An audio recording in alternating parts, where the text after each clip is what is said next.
So, ganun po talaga yung style natin ng pagbablog. Again, hindi po kasi ako talaga real estate broker. Hindi po talaga ako real estate broker.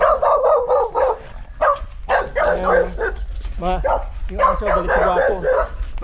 Okay. Gigil na gigil, no? Gigil na gigil. Anyway. Saan ang mohon? Ito yung mohon. So, ito po yung mohon. Ayan. Okay, so starting dito sa area nito. Hanggang saan? Hanggang doon sa may bakod na yun. Itong area na to, itong lot. So, ito pala lot for sale. Alright, hindi pala siya house and lot. So again, bago ko po simulan ito mga kabutsawals, again, I would like to remind you guys, hindi po ako isang licensed real estate broker or isang real estate agent. In fact, tumutulong po ako sa mga agents dito, mga gaya nila, na makabenta ng lupa at kahit papaano magkaroon ng income, ano? So marami po kasing nagsasuggest na ibahin ko daw yung style ng present ko ng mga properties, but this is the way I am. Alright mga kabutsawals, mga bashers na mga minamahal kong bashers, ganun po talaga yung yung style ko. Impromptu, pagdating sa area, makikita ng mga viewers at saka mga potential buyers. So you see what you get. Apo, lahat ng mga videos ko magiging raw footages yan, ano po. At immediately kung sino yung man pwedeng pagtanungan natin dito, siya pong pagkatanungan natin. So okay, ito po yung property. Tanungin natin si ate. Ate, gaano kalaki itong property na to? 650. 650 square meters. Magkano binibenta na may-ari? 1.2. 1.2? Residential po ito. Residential. Wala kang patong doon? Wala po, hindi po ako nag-o. Wala siyang sa pamangkin ko po ito. Pamangkin niya. Ano ang hawak? Attorney. Asawa ng abogado. Okay. Anong hawak na paper? Tax deck po, ready for titling. Ano ibig mo sabihin na ready for titling? Naka ano na po siya. Pwede na pong ipa-title. Pwede nang ipa-title. Ibig sabihin, kung pwede nang ipa-title, meron na siyang lot plan. Opo, meron na po. Meron ng lot plan. O, narinig nyo? Meron ng meron ng clearance doon sa... Tsaka updated po yung may clearance sa Land Management Bureau. Opo. Kanino nakapangalan yung tax debt? Sa kanila pong mag-asawa. Sa kanila mag-asawa. Paano nila ito na-acquire? Through tax debt din? Opo. Okay.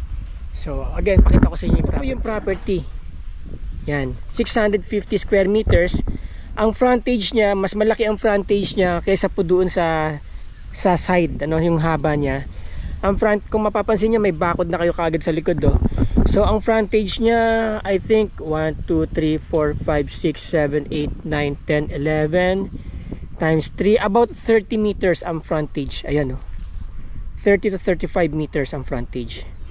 Okay, so ito, meron na pong road right of way, although hindi siya sementado, kasi ano po ito, parang ano po tawag dito, parang barangay road. Barangay road. Tapos pero paglabas niyo po doon, a few meters away, andun na po yung yung cemented road na parang main road ng barangay Bedeng, papunta ng National Highway papuntang San Marcelino, at dito naman papuntang National Highway papunta naman ng San Narciso Elementary School, yung Bedeng Elementary School. So kapag kumaliwa po kayo, papunta na ng San Antonio doon. Pag kumanan kayo, papunta na ng Iba, Zambales. So ayan po, kung may mga interesado po sa inyo, ang asking price, negotiable pa kaya yan? Opo, sila na lang po tatawad sa seller. Yun, kayo na lang daw po ang tatawad sa seller o owner. Okay, so ayan. So 650 square meters residential lot. Asking price is 1.2 million. At okay naman po yung mga kapitbahay nyo dito, maganda community. Hindi ba bumabaha dito? Hindi po. Hindi daw bumabaha dito. Okay? Yan.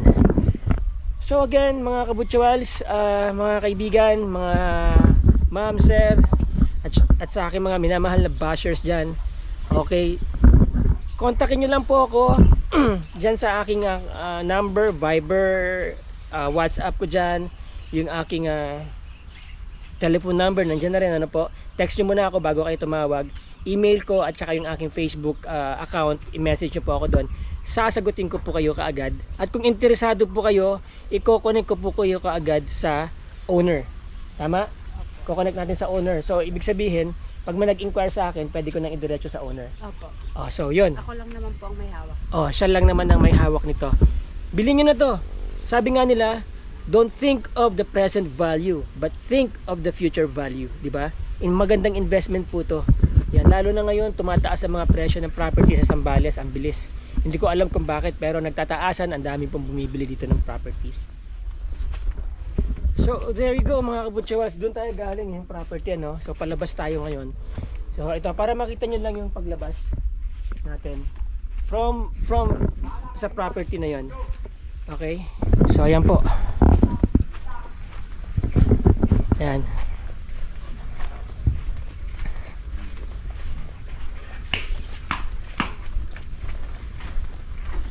So paglabas nyo po, ito na yung plaza, may plaza dito. Yan. Okay, may maliit na bridge dito. Daanan ng tubig. So, doon po tayo galing. Private road. Ano to, magkakapatid yung may-ari. Magkakapatid yung may-ari. Yung property kanina, yun. Kung mapapansin nyo, yan, doon, yun. So, from this road, papagpasok nyo, ano to? Private, court or barangay court? Barangay court. So ayan mga kabutsawal, so kilala nyo si Ate Russell, yung aking kasama dun sa ibang properties na for sale dito. So isa po siya sa mga scout ko na naghahanap ng mga properties for sale. At ang lagi kong sabi sa kanya, hindi na po kami mag-overprice. Kung magkano po yung percentage na ibibigay ng buyer o kung magbibigay ang seller, okay na po kami doon. Okay, basta ang importante, maibenta kagad namin ng properties. Pangalawa, mga ma'am, sir, mga kabutsawals, no? Again, I would like to remind, especially my beloved bashers, na ako po ay hindi isang real estate broker or licensed real estate broker. Hindi rin po talaga ako isang real property or real estate agent. Siya pwede pa po.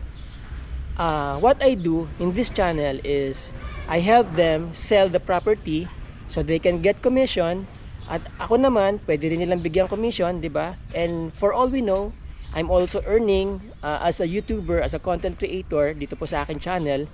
So, I might just as well use this platform para makapagbenta ng properties. I help make the sellers or the owners of the property and the buyers meet. Okay? Kasi yung mga viewers po, alam naman natin, may mga potential buyers po dyan na baka magustuhan nila yung property. So, sorry na lang po dun sa mga nagsasabi na kailangan ko pa mag-training, di ba? Well, I don't know. But for as long as I'm getting good results dito sa ginagawa ko, like for now, actually we are, di ba yung isang property? Sa Friday Na, sa Friday na magbabayaran. Sa Friday na ba magbabayaran? Sa Friday na po. Alright? Asap po yun. Okay? So, yan, 'di ba? I'm getting results. So, hindi po ako masyadong formal sa aking presentation. What I do is impromptu. Pagdating ko, hindi ko pa alam kung ano yung makikita ko doon sa property. So, I ask the seller or kung sino man yung pinagkakatiwalaan doon. And then from there, we start the conversation. I show you the place, raw footages. So, what you see is what you get. Walang sugar coating, walang tinatago. Okay? So, dun po sa mga gusto magbenta ng kanilang mga properties, okay, feel free to contact me. Yung mga gusto pong magkipag-partner na agent sa akin, feel free to get in touch. Around Zambales lang po tayo, but I need agents up north. Okay? Once again, maraming salamat dun sa mga viewers. At saka, gusto ko sanang i-shoutout yung mga si sir, na yung bibili ng property natin, na property mo pala, no? Pero baka ayaw niya eh. So, hanggang dito na lang ang video natin, mga kabutsawals.